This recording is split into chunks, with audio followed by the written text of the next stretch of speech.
ഇന്ന് നമ്മൾ നോക്കാൻ പോവുക ഒപ്റ്റിക്കൽ മെഷറിംഗ് ഇൻസ്ട്രുമെൻറ്റ്സ് ആണ്. അതായത് ലൈറ്റ് സോഴ്സ് യൂസ് ചെയ്തുകൊണ്ട് എങ്ങനെ അത് മെഷർമെൻറ്റ് സിസ്റ്റത്തിൽ യൂസ് ചെയ്യാം. ലൈറ്റ് സോഴ്സസ് ഉപയോഗിച്ചുകൊണ്ട് എങ്ങനെ മെഷർമെൻറ്റ് പോസിബിൾ ആകാം. ഇപ്പം നമ്മൾ മെയിനായിട്ടും ഇവിടെ ലൈറ്റ് സോഴ്സ് ഉപയോഗിച്ചുകൊണ്ടുള്ള ഇൻ്റർഫറൻസിൻ്റെ ബേസിൽ വർക്ക് ചെയ്യുന്ന ഡിവൈസസ്. അപ്പോൾ അത് ഉപയോഗിച്ചുകൊണ്ട് നമുക്ക് ഫ്ലാറ്റ്നെസ്, അതുപോലെ തന്നെ സ്ലിപ്പ് ഗേജുകളുടെ ലെന്ത്, അതുപോലെ തന്നെ ചെറിയ ഡിസ്പ്ലേസ്മെൻറ്റ്, ഇതൊക്കെ മെഷർ ചെയ്യാനുള്ള ഡിവൈസസ് ഒക്കെ ആയിരിക്കും നമ്മൾ ഈ ഒരു ടോപ്പിക്കിൽ പഠിക്കുക. Then benefits of using light waves are standards. അത് നമ്മൾ ഓൾറെഡി ഫസ്റ്റ് മോഡ്യൂളിൽ ഡിസ്കസ് ചെയ്തായിരുന്നു. ലൈറ്റ് വേവ് സ്റ്റാൻഡേർഡായിട്ട് യൂസ് ചെയ്യുന്നുള്ള ഗുണങ്ങൾ. Because light waves can provide high degree of accuracy. They are virtually independent of ambient conditions such as temperature, time, place, and pressure. Then, since wavelength standard is not a physical one, it need not be preserved. അപ്പോൾ light ഒരു സ്റ്റാൻഡേർഡായിട്ട് എടുക്കുന്ന ഗുണം എന്താണ്? Light എല്ലായിടത്തും available ആണ്. അപ്പോൾ അതിന് പ്രത്യേകിച്ച് അത് പ്രിസർവ് ചെയ്യേണ്ട ആവശ്യമില്ല. അതോടൊപ്പം തന്നെ അത് എപ്പോൾ വേണമെങ്കിലും നമുക്ക് വീണ്ടും ഒരു റെഫറൻസ് പർപ്പസിന് യൂസ് ചെയ്യണമെങ്കിൽ നമുക്ക് അത് അവൈലബിൾ ആണ്. Light high degree of accuracy provide ചെയ്യുന്ന ഒന്നാണ്. ദെൻ അതോടൊപ്പം തന്നെ ഇറ്റ് ഈസ് റീപ്രൊഡ്യൂസബിൾ. നമ്മൾ ഒരു സ്റ്റാൻഡേർഡ്, ഫിസിക്കലായിട്ടുള്ള ഒരു സ്റ്റാൻഡേർഡ് നിർമ്മിച്ച് കഴിയുമ്പോൾ അതിൽ വിയർ ആൻഡ് ടിയർ ഉണ്ടാകാം. അത് നമ്മളൊരു പർട്ടിക്കുലർ ക്ലൈമറ്റിൽ കീപ്പ് ചെയ്യേണ്ടതായിട്ട് വരാം. പക്ഷേ ലൈറ്റിന് അങ്ങനെ ഒരു പ്രശ്നമില്ല. അത് എപ്പോഴാണെങ്കിലും നമുക്ക് അവൈലബിൾ ആണ്. It can be easily made available in any standard laboratory. The measurement is not subject to destruction by wear and tear. Then definition of light waves. എന്താണ് light waves? Electromagnetic waves or electromagnetic radiation are waves made of oscillating magnetic and electric fields and include radio waves, microwaves, infrared, visible light, UV, X-rays and gamma rays. When looking at the visible light spectrum, the blue end of the electromagnetic spectrum is high frequency, high energy and short wavelength. The red end of the electromagnetic spectrum is low frequency, low energy and long wavelength. നമുക്കത് already അറിയാം, വിബ്ജിയോ. അതോടൊപ്പം തന്നെ light ഒരു പ്രസത്തിൽ കൂടെ കടന്നു പോകുമ്പോൾ പല കളറിലായിട്ട് available ആകുന്ന കാര്യം. എന്താണ് ലൈറ്റ് വേവ് എന്നുള്ളതൊക്കെ നമുക്ക് ഓൾറെഡി അറിയാവുന്ന കാര്യങ്ങളാണ്. Then basic properties of light waves എന്തൊക്കെയാണ്? Amplitude, wave length, crest, trough.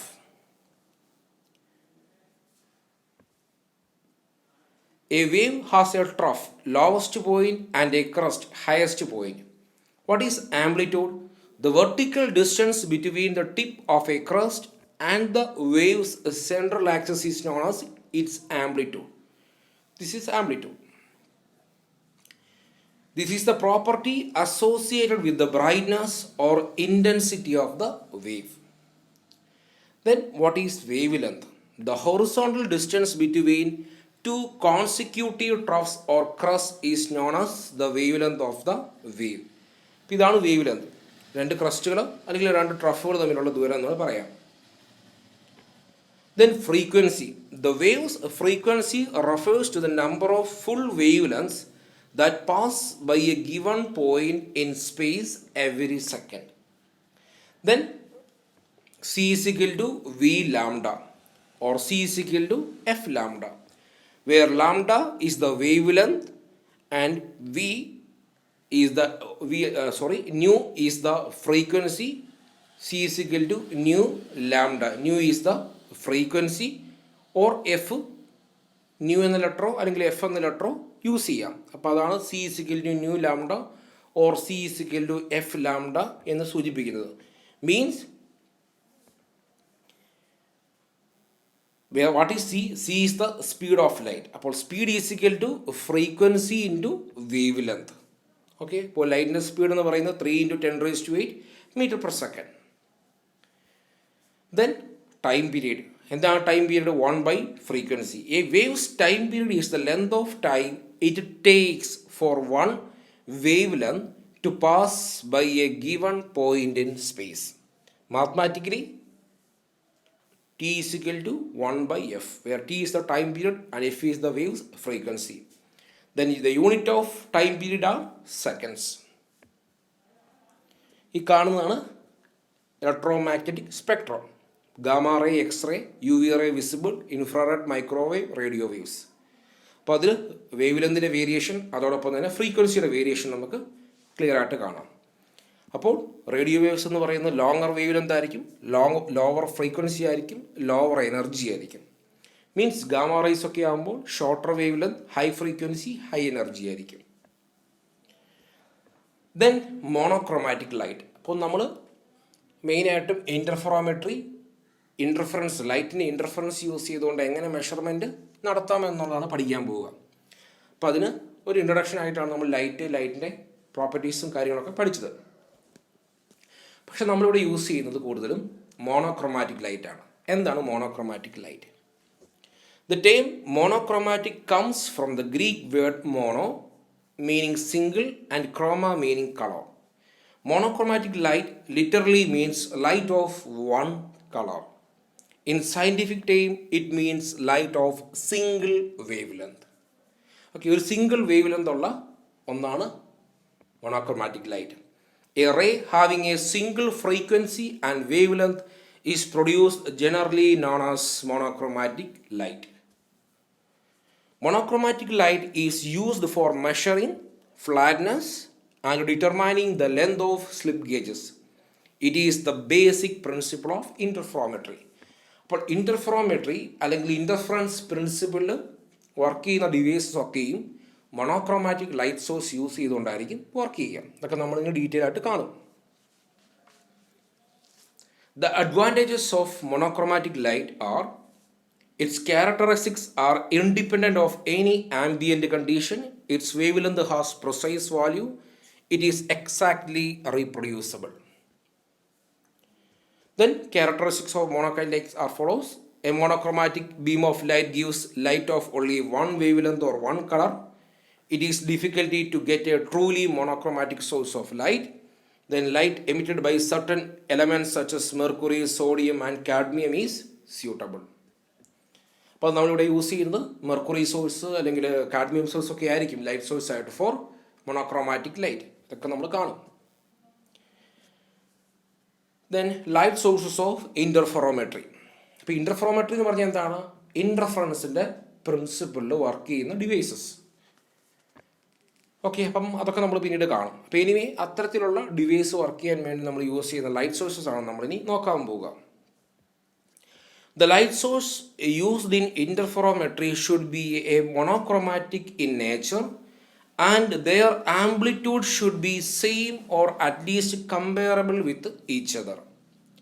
Otherwise, interference will not be visible. അപ്പോൾ നമുക്കിവിടെ ലൈറ്റ് ഇൻ്റർഫെയർ ചെയ്യുന്നത് മൂലം ഉണ്ടാകുന്ന ഔട്ട്പുട്ട്, അതിൻ്റെ ബേസിലാണ് നമ്മൾ പല കാര്യങ്ങളും മെഷർ ചെയ്യുന്നത്. അപ്പോൾ അതുകൊണ്ട് തന്നെ ഇവിടെ മോണോക്രോമാറ്റിക് സോഴ്സ് വേണം. അതോടൊപ്പം തന്നെ their amplitude should be same ആയിരിക്കണം.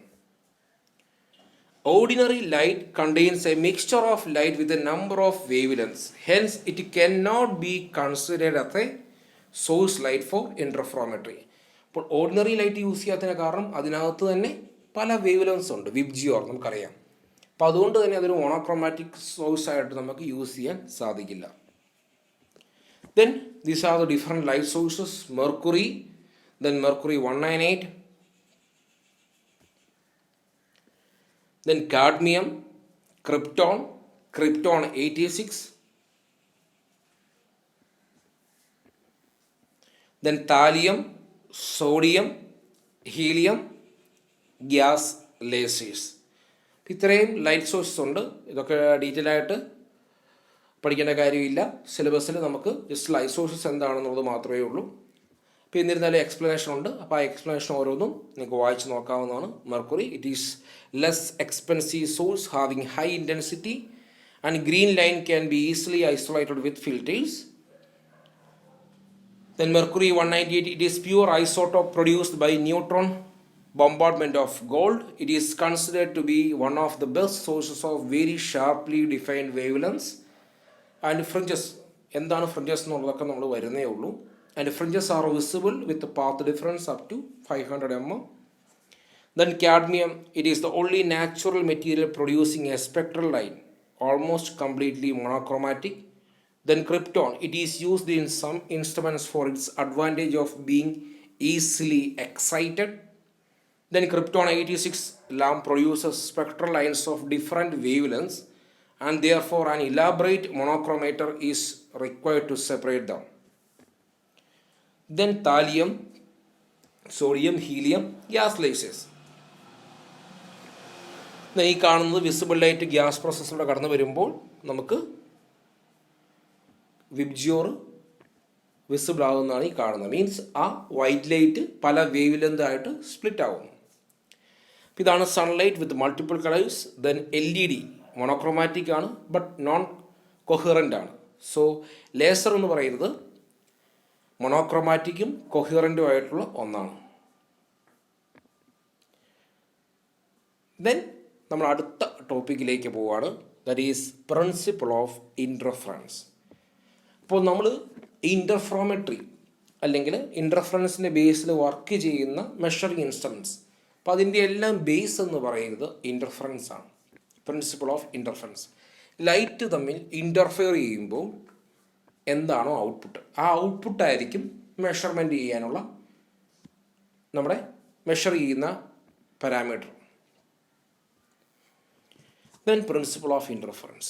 When two rays of the same wavelength meet at some point, a mutual interference occurs, and the nature of the interference will depend upon the phases of two waves at their meeting point. അപ്പോൾ രണ്ട് waves തമ്മിൽ interfere ചെയ്യുമ്പോൾ ആ ഇൻ്റർഫെയറൻസ് എങ്ങനെയാണോ അതായിരിക്കും എന്ത് തീരുമാനിക്കുക, final ഔട്ട്പുട്ടിനെ തീരുമാനിക്കുക. അത് കുറേ കൂടെ ക്ലിയർ ആയിട്ട് നമുക്ക് ഡയഗ്രത്തിൽ നിന്ന് മനസ്സിലാക്കാം. അപ്പോൾ ഈ ഒരു ഡയഗ്രം എടുക്കുകയാണ്. ഈ ഒരു ഡയഗ്രത്തിൽ വേവ് 1 വേവ് 2 എടുക്കുന്നു. ഈ വേവ് 1ഉം വേവ് 2ഉം സെയിം ഫേസിലാണ്. അങ്ങനെയെങ്കിൽ വേവ് 1ഉം വേവ് 2ഉം ഇൻ്റർഫെയർ ചെയ്യുമ്പോൾ കിട്ടുന്ന റിസൾട്ടൻ്റ് വേവ് എന്ന് പറയുന്നത് കുറേയും കൂടെ ആംപ്ലിഫൈഡ് ആയിട്ടുള്ള ഒന്നായിരിക്കും. മീൻസ് വേവ് 1ൻ്റെയും വേവ് 2വിൻ്റെയും ആംപ്ലിറ്റ്യൂഡ് എന്താണോ അത് ആഡ് ചെയ്തിട്ടുള്ള ഒന്നായിരിക്കും റിസൾട്ടൻ്റായി കിട്ടുന്ന വേവ്. അപ്പം അത്തരത്തിലുണ്ടാകുന്ന ഇൻ്റർഫറൻസിനെയാണ് നമ്മൾ കൺസ്ട്രക്റ്റീവ് ഇൻ്റർഫറൻസ് എന്ന് പറയുക. അപ്പോൾ ആ ഡയഗ്രമാണ് ഈ കാണുന്നത്. രണ്ട് വേവുകൾ സെയിം ഫേസിലാണ്. ഒന്നിൻ്റെ ആംപ്ലിറ്റ്യൂഡ് A1, വേറൊരു വേവിൻ്റെ ആംപ്ലിറ്റ്യൂഡ് A2 എങ്കിൽ റിസൾട്ടൻ്റ് വേവിൻ്റെ ആംപ്ലിറ്റ്യൂഡ് A1 + A2. അപ്പോൾ അതാണ് ഈ കാണുന്നത്. That is constructive interference. ഇപ്പോൾ ഈ കാണുന്നതും അതേ കാര്യം തന്നെയാണ്. Two waves of different amplitudes that are in phase, then the resultant will be a constructive interference. അപ്പം നമുക്കിനി സെൻറ്റൻസിലേക്ക് പോകാം. അപ്പോൾ അതാണ് ഈ കാര്യം പറയുന്നത്. When two rays of the same wavelength meet at some point. അപ്പോൾ രണ്ട് വേവുകൾ ഒരു പോയിന്റിൽ മീറ്റ് ചെയ്യുന്നു അല്ലെങ്കിൽ ഇൻ്റർഫെയർ ചെയ്യുന്നു. Then A mutual interference occurs and the nature of interference. ഇനി ആ ഇൻ്റർഫറൻസിൻ്റെ നേച്ചർ എങ്ങനെ വരും? അതിൽ ഒരു നേച്ചർ നമ്മളിപ്പോൾ കണ്ടു, കൺസ്ട്രക്റ്റീവ് ഇൻ്റർഫറൻസ്. ഇനി വേറൊരു നേച്ചറുണ്ട്, ദാറ്റ് ഈസ് ഡിസ്ട്രക്റ്റീവ് ഇൻഫറൻസ്. അപ്പോൾ എനിവേ ആ നേച്ചർ എങ്ങനെ വരണം, ആ ഇൻ്റർഫറൻസിൻ്റെ നേച്ചർ എങ്ങനെ വരണം എന്ന് എങ്ങനെ തീരുമാനിക്കും? The nature of interference will depend upon what? The phases of two waves at their meeting point. ആ രണ്ട് വേവ്സിൻ്റെ ഫേസുകളായിരിക്കും തീരുമാനിക്കുക. ഇപ്പോൾ കൺസ്ട്രക്റ്റീവ് ഇൻ്റർഫറൻസിൽ നമ്മൾ കണ്ടു, രണ്ട് വേവ്സുകൾ തമ്മിൽ സെയിം ഫേസിലായതുകൊണ്ട് അവിടെ കൺസ്ട്രക്റ്റീവ് ഇൻ്റർഫറൻസ് നടന്നു. ഇനി ഇതുപോലെ രണ്ട് വേവുകൾ തമ്മിൽ ഔട്ട് ഓഫ് ഫേസ് ആയിക്കഴിഞ്ഞാൽ എങ്ങനെയെന്നുള്ളത് ഡിസ്ട്രക്റ്റീവ് ഇൻ്റർഫറൻസിൽ നമ്മൾ കാണും. അപ്പോൾ രണ്ട് വേവുകൾ ഇൻ്റർഫെയർ ചെയ്യുമ്പോൾ അവരുടെ ഫേസ്, ആ രണ്ട് വേവിൻ്റെ ഫേസാണ് ഫൈനൽ റിസൾട്ട് എന്താവും എന്നുള്ളതിനെ തീരുമാനിക്കുന്ന ഘടകം. If the waves are in same phase, then what will occur? Resulting intensity will be the sum of the two intensities or amplitudes. Okay, then if at any point the waves are in phase, there is an increase in resultant amplitude called constructive interference. അപ്പോൾ ആ constructive interference ആണ് നമ്മൾ ഈ കാണുന്നില്ല. Then if two waves are out of phase, then the resultant intensity or amplitude will be the difference of two. അപ്പോൾ രണ്ട് വേവുകൾ out of ഫേസിലാണ് എങ്കിൽ എന്ത് സംഭവിക്കും?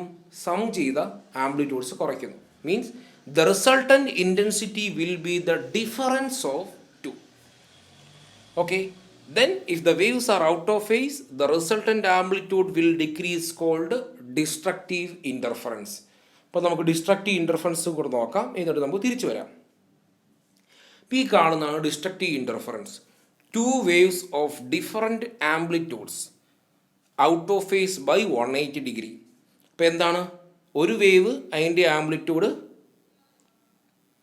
YR, വേറൊരു വേവ് അതിൻ്റെ amplitude YB. Then resultant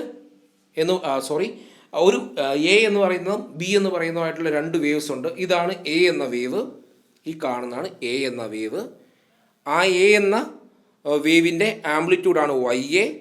then ഇതുപോലെ ബി എന്ന വേവാണ് ഈ കാണുന്നത്. അപ്പോൾ ആ ബി എന്ന വേവിൻ്റെ ആംപ്ലിറ്റ്യൂഡ് YB. ദെൻ റിസൾട്ടൻ്റ് ആയിട്ടുള്ളതാണ് ഈ കാണുന്ന ഡാർക്ക് ആയിട്ടുള്ള ഒന്ന്. ആ റിസൾട്ടൻ്റ് ആംപ്ലിറ്റ്യൂഡാണ് YR. അപ്പോൾ റിസൾട്ടൻ്റ് ആംപ്ലിറ്റ്യൂഡ് YR എന്ന് പറയുന്നത് എന്തായിരിക്കും?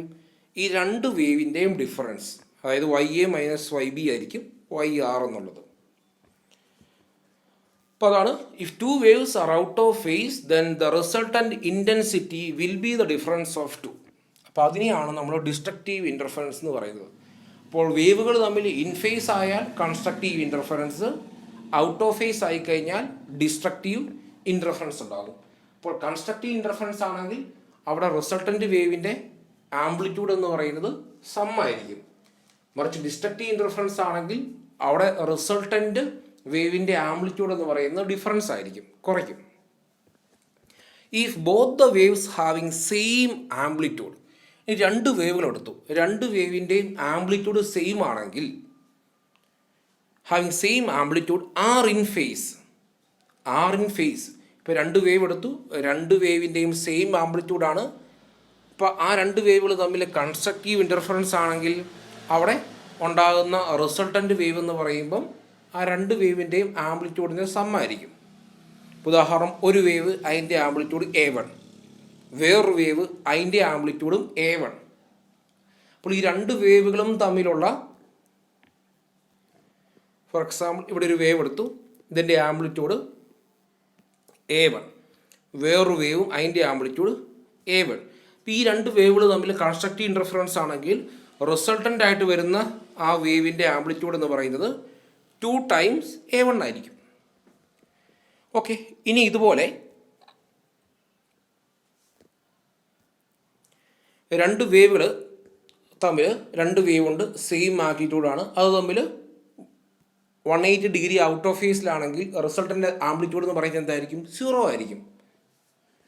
ഓക്കെ, അപ്പോൾ ഇനി if the both waves having same amplitude are in phase then resultant amplitude and intensity becomes twice and it results will be a bright spot. ഇപ്പോൾ amplitude double ആവുന്നതുകൊണ്ട് അല്ലെങ്കിൽ amplitude add ആവുന്നതുകൊണ്ട് അവിടെ എന്ത് കാണും? ഒരു ബ്രൈറ്റ് ആയിട്ടുള്ളൊരു spot കിട്ടും. അപ്പോൾ constructive interference occur ചെയ്യുവാണെങ്കിൽ അവിടെ എന്തുണ്ടാകും? ഒരു ബ്രൈറ്റ് സ്പോട്ട് ഉണ്ടാകും.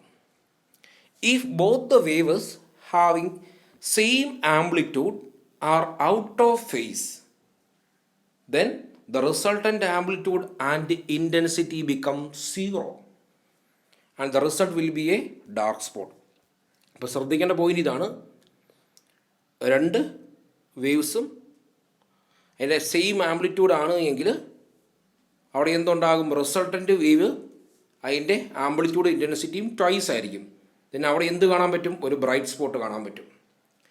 ഇനി രണ്ട് വേവും സെയിം ആംപ്ലിറ്റ്യൂഡ് തന്നെയാണ്, പക്ഷേ ഔട്ട് ഓഫ് ഫേസ് ആണ്, അങ്ങനെയെങ്കിൽ റിസൾട്ടൻ്റ് ആംപ്ലിറ്റ്യൂഡും ഇൻറ്റൻസിറ്റിയും 0 ആയിരിക്കും റിസൾട്ടൻ്റ്. അങ്ങനെ വരുമ്പോൾ അവിടെ എന്തുണ്ടാകും? ഒരു ഡാർക്ക് സ്പോട്ട് ഉണ്ടാകും. ഓക്കെ, അപ്പോൾ അത്തരത്തിൽ ഒരു ബ്രൈറ്റ് സ്പോട്ട് വന്നാൽ അവിടെ കൺസ്ട്രക്റ്റീവ് ഇൻ്റർഫറൻസ് നടന്നു എന്ന് പറയാം. ഒരു ഡാർക്ക് സ്പോട്ടാണ് വരുന്നതെങ്കിൽ അവിടെ ഡിസ്ട്രക്റ്റീവ് ഇൻ്റർഫറൻസ് നടന്നു എന്ന് പറയാം. ഇപ്പോൾ ഈ കാണുന്നതാണ് കൺസ്ട്രക്റ്റീവ് ഇൻ്റർഫറൻസ്, ഡിസ്ട്രക്റ്റീവ് ഇൻ്റർഫറൻസ്. ഇനിയിപ്പോൾ അതിൻ്റെ ഒരു ജസ്റ്റ് ഒരു ഇമേജാണ് ഈ കാണുന്നത്.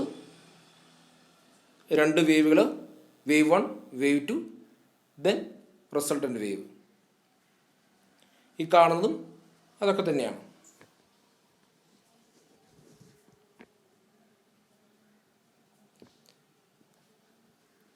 ദെൻ ഡിസ്ട്രക്റ്റീവ് ഇൻ്റർഫറൻസ്, സെയിം ആംപ്ലിറ്റ്യൂഡുള്ള രണ്ട് വേവുകളാണെങ്കിൽ അത് തമ്മിൽ ഡിസ്ട്രക്റ്റീവ് ഇൻ്റർഫറൻസ് ആണെങ്കിൽ അവിടെ എന്ത് സംഭവിക്കും? റിസൾട്ടൻ്റ് ആയിട്ടുള്ളത് 0 ആയിരിക്കും. ഓക്കെ, അപ്പോൾ അതാണ് ഈ കാണുന്നത്. When they are 180 degree out of phase, they are cancel each other and the resultant wave with 0 amplitude. അപ്പോൾ ആ കാര്യങ്ങളൊക്കെയാണ് ഈ ഡയഗ്രത്തിൽ കാണുന്നത്. കൺസ്ട്രക്റ്റീവും ഡിസ്ട്രക്റ്റീവും സെയിം പറഞ്ഞ കാര്യങ്ങളാണ്. അപ്പോൾ കൺസ്ട്രക്റ്റീവ് ആണെങ്കിൽ ആംപ്ലിറ്റ്യൂഡ് ടൈംസ് ആകുന്നു, ഡിസ്ട്രക്റ്റീവ് ആണെങ്കിൽ ആംപ്ലിറ്റ്യൂഡ് 0 ആകുന്നു. Interference can occur only when two light rays are coherent. That is, the two rays maintain their phase relationship for an appreciable length of time. ഇനി നമ്മൾ അടുത്ത ഒരു മെത്തേഡാണ്, നിങ്ങൾ പഠിച്ചിട്ടുണ്ടാകും, method of producing interference pattern. അപ്പോൾ നമ്മൾ കൺസ്ട്രക്റ്റീവ് ഇൻ്റർഫറൻസും ഡിസ്ട്രക്റ്റീവ് ഇൻ്റർഫറൻസും കണ്ടു. കൺസ്ട്രക്റ്റീവ് ആയാൽ ബ്രൈറ്റ് സ്പോട്ട് ഉണ്ടാകുന്നതും ഡിസ്ട്രക്റ്റീവ് ആയി കഴിഞ്ഞാൽ ഡാർക്ക് സ്പോട്ട് ഉണ്ടാകുന്നതും കണ്ടു. ദെൻ ഇത് ഉപയോഗിച്ചുകൊണ്ടുള്ള ഒരു എക്സ്പെരിമെൻറ്റിലാണ്. ഇതേ ഒരു സ്ട്രാറ്റജി തന്നെയായിരിക്കും നമ്മളിനി മെഷറിങ് ഇൻസ്ട്രുമെൻസിലും ഫോളോ ചെയ്യുക. യങ്സ് ഡബിൾ സ്ലിറ്റ് എക്സ്പെരിമെൻ്റ് എന്നാണ് ഈ എക്സ്പെരിമെൻ്റിൻ്റെ പേര്. അപ്പോൾ ഇവിടെ ഇതാണ് അതിൻ്റെ ഒരു അപ്പാരറ്റസ്. ഒരു ലൈറ്റ് സോഴ്സ് ഉണ്ട്. ഈ ലൈറ്റ് സോഴ്സ് അവിടുന്ന് ലൈറ്റ് അടുത്ത സ്ലിറ്റ്, ഓരോ ഇവിടെയും ഒരു ഹോളുണ്ട്, ഇവിടെയും ഒരു ഹോളുണ്ട്. ആ ഹോളിൽ കൂടെ അല്ലെങ്കിൽ ആ സ്ലിറ്റിൽ കൂടെ ലൈറ്റ് പുറത്തേക്ക് വരുന്നു. ദെൻ ലൈറ്റ് വേവ്സ് ഇൻ്റർഫിയർ ചെയ്യുന്നു. ദെൻ ഫൈനൽ ഔട്ട്പുട്ട് സ്ക്രീനിൽ കിട്ടും. അപ്പോൾ ഇനിമേ നമുക്ക് ഈ ഒരു എക്സ്പെരിമെൻറ്റ് 1 by 1 ആയിട്ട് നോക്കാം. Light passes through the very narrow slit A and then through the slits B and C which are close together. അപ്പോൾ എ എന്ന സ്ലിറ്റിൽ നിന്ന് ലൈറ്റ് സോഴ്സ് ബിയിലേക്കും സിയിലേക്കും പോകുന്നു. ദെൻ ബിയും സിയും അടുത്തടുത്താണ്. 2 separate sets of ray of light are formed which pass through and cross one another in the same medium and interference band pattern is produced. അപ്പോൾ ഈ slit B നിന്ന് light വേവും slit C നിന്നും light വേവും പുറത്തേക്ക് വരുന്നു. ഈ രണ്ട് ലൈറ്റ് വേവുകൾ തമ്മിൽ ഇൻ്റർഫറൻസ് നടക്കുന്നു. ഇൻ്റർഫറൻസ് നടക്കുമ്പോൾ ആ ഇൻ്റർഫറൻസിൻ്റെ റിസൾട്ടാണ് ഈ സ്ക്രീനിൽ നമുക്ക് കാണാൻ പറ്റുക. എങ്ങനെ? ആൾട്ടർനേറ്റ് ലൈറ്റ് ഡാർക്ക് ബാൻഡ്സ് കാണാൻ പറ്റും. കുറച്ചുകൂടെ ക്ലിയർ ആയിട്ട് നമുക്കത് എക്സ്പ്ലനേഷനിലോട്ട് നോക്കാം. Path B O and C O are equal. നമുക്ക് ആദ്യം ബി ഒ എന്താണെന്ന് നോക്കാം. ഇതാണ് പാത്ത് ബി ഒ, ഇതാണ് പാത്ത് സി ഒ. അപ്പോൾ സി ഒയും അതോടൊപ്പം തന്നെ ബി ഒയും ഈ രണ്ട് പാത്തും ഈക്വലാണ്. മീൻസ് ലൈറ്റ് ട്രാവൽ ചെയ്യേണ്ടത് ബിയിൽ നിന്ന് ഒയിലേക്ക് ലൈറ്റ് ട്രാവൽ ചെയ്യേണ്ട ദൂരം, അതുപോലെ സിയിൽ നിന്ന് ഒയിലേക്ക് ലൈറ്റ് ട്രാവൽ ചെയ്യേണ്ട ദൂരം സെയിം ആണ്. Path B O and C O are equal, then the rays on these path will be in phase. അങ്ങനെയെങ്കിൽ ആ രണ്ട് വേവ്സും എന്തായിരിക്കും? ബിയിൽ നിന്നും സിയിൽ നിന്ന് വരുന്ന വേവ്സ് അവർക്ക് ഓയിൽ എത്തേണ്ട ദൂരം സെയിം ആണെങ്കിൽ അവിടെ എന്താവും ഉണ്ടാകുക? These rays will be in phase. അവർ ഇൻ ഫേസ് ആയിരിക്കും. അപ്പോൾ അതുകൊണ്ട് എന്തായിരിക്കും അവിടെ ഉണ്ടാകുക? A constructive interference takes place producing maximum intensity, that is white band. അപ്പോൾ ബിയിൽ നിന്ന് ഒയിലേക്കും സിയിൽ നിന്ന് ഒയിലേക്കും ട്രാവൽ ചെയ്യേണ്ട ദൂരം സെയിം ആണ്. അപ്പോൾ അതുകൊണ്ട് തന്നെ അവിടെ രണ്ട് ലൈറ്റും ഇൻ ഫേസ് ആയിട്ടായിരിക്കും ഇൻ്റർഫെയർ ചെയ്യുക. അങ്ങനെ ഇൻ ഫേസ് ആയിട്ട് ഇൻ്റർഫെയർ ചെയ്യുമ്പോൾ അവിടെ എന്തുണ്ടാകും? ആംപ്ലിറ്റ്യൂഡ് മാക്സിമം ആകും. അവിടെ ഒരു ലൈറ്റ് ബാൻഡ് കാണാൻ പറ്റും. അതാണ് ഒയിൽ ലൈറ്റ് ബാൻഡ് കാണാൻ പറ്റുന്നത്. ദെൻ ഇനി അറ്റ് പോയിൻ്റ് എം, നമുക്ക് പോയിൻ്റ് എം എടുക്കാം. ഇതാണ് പോയിൻ്റ് എം. അപ്പോൾ പോയിൻ്റ് എം നോക്കുവാണെങ്കിൽ ബിയിൽ നിന്ന് ട്രാവൽ ചെയ്യുന്ന ലൈറ്റ് വേവിന് കുറച്ച് ദൂരം കൊണ്ട് പോയിൻ്റ് എമ്മിലെത്താം. എന്നാൽ സിയിൽ നിന്ന് ട്രാവൽ ചെയ്യുന്ന ലൈറ്റ് വേവ് കൂടുതൽ ദൂരം സഞ്ചരിച്ചാണ് പോയിൻ്റ് എമ്മിലേക്ക് എത്തുക. At point M there A path difference. ഇനി പാത്ത് ഡിഫറൻസ് എന്ന് പറഞ്ഞാൽ എന്താണ്? ബിയിൽ നിന്ന് എം വരെയുള്ള ദൂരം, അതുപോലെ സിയിൽ നിന്ന് എം വരെയുള്ള ദൂരം. അപ്പോൾ C M minus B M എന്താണോ, ദാറ്റ് ഈസ് പാത്ത് ഡിഫറൻസ്. അപ്പോൾ at point M the ray path difference will be equal to half wavelength, that is C M minus B M equal to λ/2 ആണ്. Okay, എന്ന് പറഞ്ഞാൽ ആ രണ്ട് വേവ്സും സഞ്ചരിച്ച ദൂരം അത് തമ്മിലുള്ള difference, that is path difference, അതെന്ന് പറയുന്നത് λ/2 ആണ്. Thus, at the screen, the waves will be 180 degree out of phase. അപ്പോൾ അതുകൊണ്ട് എന്താ, ആ രണ്ട് വേവുകൾ അവരുടെ പാത്ത് ഡിഫറൻസ് λ/2 ആണ്. അവർ ഇൻ്റർഫിയർ ചെയ്യുമ്പോൾ അവിടെ 180 ഡിഗ്രി ഔട്ട് ഓഫ് ഫേസിലാണ് ഇൻ്റർഫിയർ ചെയ്യുക. Then the resultant intensity will be 0. അവിടെ റിസൾട്ടൻറ്റ് ഇൻറ്റൻസിറ്റി എന്താവും? 0 ആകും. And A destructive interference takes place producing total darkness at M and N. അപ്പോൾ എം നോക്കുവാണെങ്കിലും എൻ നോക്കുവാണെങ്കിലും ഇതേ കാര്യം തന്നെയാണ് സംഭവിക്കുന്നത്. അപ്പോൾ എമ്മിലും എന്നിലും എന്ത് സംഭവിച്ചു? ആ പാത്ത് ഡിഫറൻസ് എന്ന് പറയുന്നത് λ/2 ആണ്. ലാംഡ എന്ന് പറഞ്ഞാൽ ഈ ലൈറ്റ് സോഴ്സിൻ്റെ വേവ് ലെന്ത്. ഓക്കെ, അപ്പോൾ അവിടെ പോയിൻ്റ് എമ്മിലും പോയിൻ്റ് എന്നിലും വരുന്ന ആ രണ്ട് വേവ്സ് ഉണ്ടല്ലോ, പോയിൻ്റ് എമ്മിൽ വരുന്ന രണ്ട് വേവ്സും അതുപോലെ പോയിൻ്റ് എന്നിൽ വരുന്ന രണ്ട് വേവ്സും 180 ഡിഗ്രി ഔട്ട് ഓഫ് ഫേസ് ആയതുകൊണ്ട് റിസൾട്ടൻ്റ് ആംപ്ലിറ്റ്യൂഡ് എന്ന് പറയുന്നത് 0 ആണ്. അതുകൊണ്ടാണ് അവിടെ ഡാർക്ക് ബാൻഡ് വരാൻ കാരണം. ഓക്കെ, ഇപ്പോൾ ഇവിടെ നമ്മൾ രണ്ട് വേവ്സ് എടുത്താലും ബിയിൽ നിന്ന് വരുന്ന വേവ് ആയാലും സിയിൽ നിന്ന് വരുന്ന വേവ് ആയാലും അതിൻ്റെ രണ്ടിൻ്റെയും ആംപ്ലിറ്റ്യൂഡ് സെയിം ആണ്.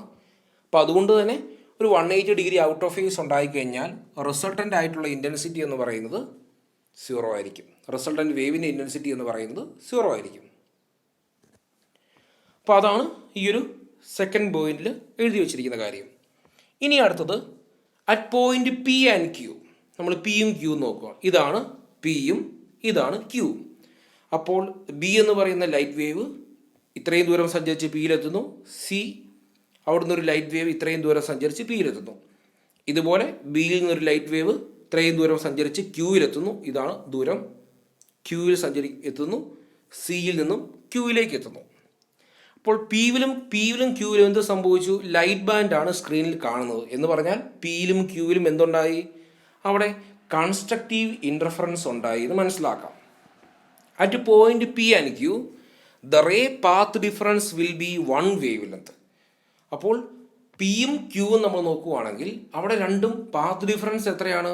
1 വേവ് ലെങ്ത് ആണ്. അതുകൊണ്ട് തന്നെ അവിടെ എന്താ സംഭവിച്ചേ?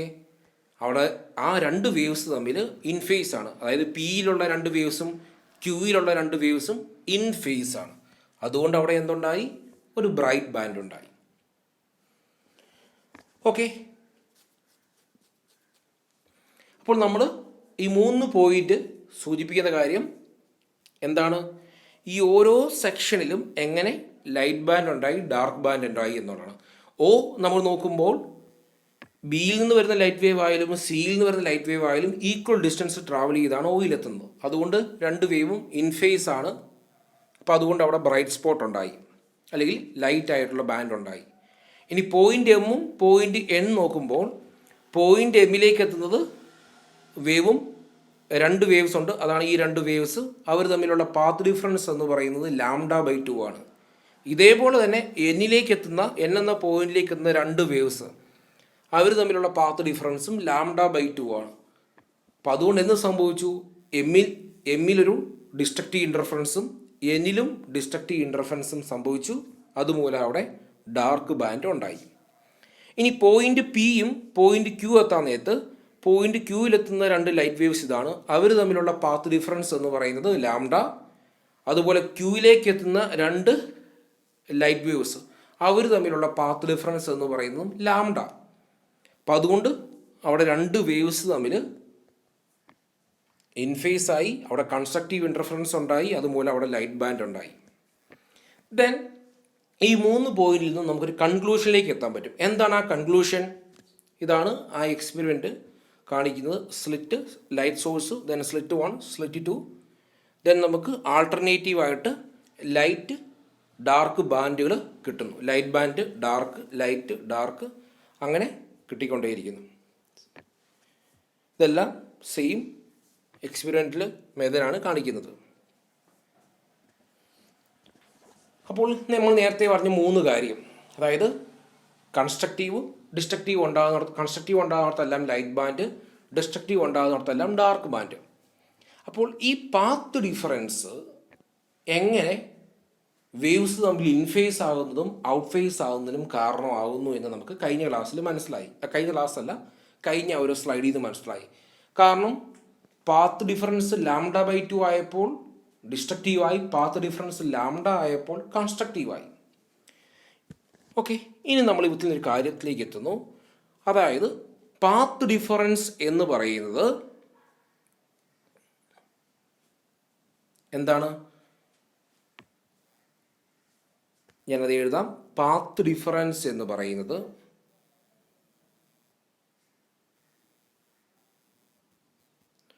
ഓഡ് നമ്പർ ഓഫ് λ/2 ആണ് എങ്കിൽ, അതായത് 1 × λ/2, 3 × λ/2, 5 × λ/2 അങ്ങനെയാണ് എങ്കിൽ,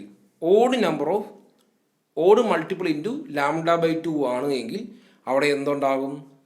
ഡിസ്ട്രക്റ്റീവ് ഇൻ്റർഫറൻസ് ഉണ്ടാകും. അപ്പോൾ ഈ path difference odd multiple into λ/2 ആണെങ്കിൽ അവിടെ ഡിസ്ട്രക്റ്റീവ് ഇൻ്റർഫറൻസ് ആയിരിക്കും ഉണ്ടാകുന്നത്. അതാണ് നമ്മൾ കഴിഞ്ഞ സ്ലൈഡിൽ ആ പാത്ത് ഡിഫറൻസ് λ/2 ആയപ്പോൾ അവിടെ ഡിസ്ട്രക്റ്റീവ് ഇൻ്റർഫറൻസ് വരാൻ കാരണം. ഇനി ഈ path difference even multiple into λ/2, അതായത് 2 × λ/2, 4 × λ/2, 6 × λ/2, 8 × λ/2 അങ്ങനെയാണെങ്കിൽ അവിടെ കൺസ്ട്രക്റ്റീവ് ഇൻ്റർഫറൻസ് ഉണ്ടാകും. അപ്പോൾ ഇവിടെ കൺസ്ട്രക്റ്റീവ് ഉണ്ടാകും, ഇവിടെ ഡിസ്ട്രക്റ്റീവ് ഉണ്ടാകും. അപ്പോൾ ഓർക്കണം, കൺസ്ട്രക്റ്റീവ് ഉണ്ടാകണമെങ്കിൽ ഈവൻ മൾട്ടിപ്പിൾ ഇൻറ്റു λ/2 ആയിരിക്കണം. ഡിസ്ട്രക്റ്റീവ് ആണെങ്കിൽ ഓഡ് മൾട്ടിപ്പിൾ ഇൻറ്റു λ/2 ആയിരിക്കണം. അപ്പോൾ അതുകൊണ്ടാണ് നമ്മൾ നേരത്തെ സ്ലൈഡിൽ പാത്ത് ഡിഫറൻസ് ലാംഡ ആയപ്പോൾ അവിടെ കൺസ്ട്രക്റ്റീവ് ഇൻ്റർഫറൻസ് വരാനുള്ള കാരണം. ദെൻ അത് തന്നെയാണ് ഇവിടെയും എഴുതിയിരിക്കുന്നത്. ഈ പാത്ത് ഡിഫറൻസ് എന്ന് പറയുന്നത് m λ ആണെങ്കിൽ, മീൻസ് m = 0, 1, 2, 3, 4 അങ്ങനെ ലാംഡ ആണെങ്കിൽ അവിടെ കൺസ്ട്രക്റ്റീവ് ഇൻ്റർഫറൻസ് സംഭവിക്കും. ദെൻ പാത്ത് ഡിഫറൻസ് എന്ന് പറയുന്നത് m+1/2 ഇൻറ്റു ലാംഡ ആണ് എങ്കിൽ അവിടെ ഡിസ്ട്രക്റ്റീവ് ഇൻ്റർഫറൻസ് സംഭവിക്കും. അത് നമ്മൾ നേരത്തെ പറഞ്ഞ അതേ കാര്യം തന്നെ വേറൊരു രീതി പ്രസൻറ്റ് ചെയ്തു എന്നേ ഉള്ളൂ. അതായത് നേരത്തെ നമ്മൾ ഈവൻ മൾട്ടിപ്പിൾ ഇൻറ്റു λ/2 എന്ന് പറഞ്ഞല്ലോ. ആ ഈവൻ മൾട്ടിപ്പിൾ 2 ആണ് എങ്കിൽ 2 × λ/2 അപ്പോൾ എന്താകും? ലാംഡ ആകും. ദെൻ 4 × λ/2 അപ്പോൾ എന്താകും? 2 ലാംഡ ആകും. ദെൻ 6 × λ/2 അപ്പോൾ എന്താകും? 3 ലാംഡ ആകും. അതിന് പകരം ഇവരെ m λ എന്ന് പറയുന്നു, m = 0, 1, 2 എന്ന് പറയുന്നു. അപ്പോൾ അങ്ങനെയാണെങ്കിൽ അവിടെ കൺസ്ട്രക്റ്റീവ് ഇൻ്റർഫറൻസ് ഉണ്ടാകും. ദെൻ ഡിസ്ട്രക്റ്റീവ് ഇൻ്റർഫറൻസ് ഉണ്ടാകുന്ന എങ്ങനെയാണ്? m+1/2 into lambda. നമ്മൾ നേരത്തെ പറഞ്ഞ പോലെ ഓഡ് മൾട്ടിപ്പിൾ ഇൻറ്റു λ/2, അതായത് 1 × λ/2, ദെൻ 3 × λ/2, 5 × λ/2 ആകുമ്പോൾ ഡിസ്ട്രക്റ്റീവ് ഇൻ്റർഫറൻസ് ഉണ്ടാകുമെന്ന് പറഞ്ഞു. അതേ കാര്യം വേറൊരു രീതി പറഞ്ഞു എന്നേ ഉള്ളൂ. ഇവിടെ m0 എടുക്കുവാണെങ്കിൽ λ/2 വരും, m1 എടുക്കുവാണെങ്കിൽ 3 λ/2 ആകും. അപ്പോൾ അത്തരത്തിൽ റെപ്രസെൻ്റ് ചെയ്തു എന്ന് മാത്രമേ ഉള്ളൂ. അപ്പോൾ എപ്പോഴും ഓർത്തിരിക്കേണ്ട കാര്യം, ഈ λ/2 ഇൻറ്റു ഈവൻ മൾട്ടിപ്പിൾ ആണ് വരുന്നതെങ്കിൽ, ഈവൻ നമ്പേഴ്സ് ആണ് വരുന്നതെങ്കിൽ, ലൈക്ക് 2, 4, 6 ഒക്കെ ആണെങ്കിൽ അവിടെ കൺസ്ട്രക്റ്റീവ് ആയിരിക്കും. ദെൻ λ/2 ഇൻറ്റു ഓഡ് മൾട്ടിപ്പിൾ ആണെങ്കിൽ, ലൈക്ക് 1, 3, 5, 7 ഒക്കെ ആണെങ്കിൽ അവിടെ ഡിസ്ട്രക്റ്റീവ് ഇൻ്റർഫറൻസ് ഉണ്ടാകും എന്നോർത്തിരിക്കുക. ദെൻ ഇത്തരത്തിലുണ്ടാകുന്ന ഡാർക്ക് വൈറ്റ് ബാൻഡ്സുകളാണ് നമ്മൾ ഇൻ്റർഫറൻസ് ബാൻഡ്സ് എന്ന് പറയുക. The difference in the path length creates light and dark band. അപ്പോൾ നമ്മൾ നേരത്തെ കണ്ട ആ ലൈറ്റ് ബാൻഡും അതുപോലെ ഡാർക്ക് ബാൻഡിനും കാരണം എന്താണ്? ആ പാത്ത് ഡിഫറൻസ് ആണ്. The difference of odd numbers of half wave lengths, അതാണ് ഞാൻ നേരത്തെ പറഞ്ഞത്. Difference of odd numbers of half wave length ആണെങ്കിൽ അവിടെ ഡിസ്ട്രക്റ്റീവ് ഇൻ്റർഫറൻസ് ഉണ്ടാകും. മറിച്ച് even number of half wave lengths ആണെങ്കിൽ അവിടെ കൺസ്ട്രക്റ്റീവ് ഇൻ്റർഫറൻസ് ഉണ്ടാകും. ഈ കാണുന്നതെല്ലാം സെയിം ആ യങ്സ്ലിറ്റ് എക്സ്പെരിമെൻ്റ് തന്നെയാണ്, അതിൻ്റെ ഇമേജസ് ആണ്. ദെൻ നമ്മളിനി നെക്സ്റ്റ് ക്ലാസ്സിൽ ഇൻ്റർഫെറോമെട്രി എന്താണ്, അതിൻ്റെ പ്രിൻസിപ്പിൾ വർക്ക് ചെയ്യുന്ന എക്യുപ്മെൻറ്റ്സ് എന്തൊക്കെയാണെന്നുള്ളത് നോക്കാം. Thank you.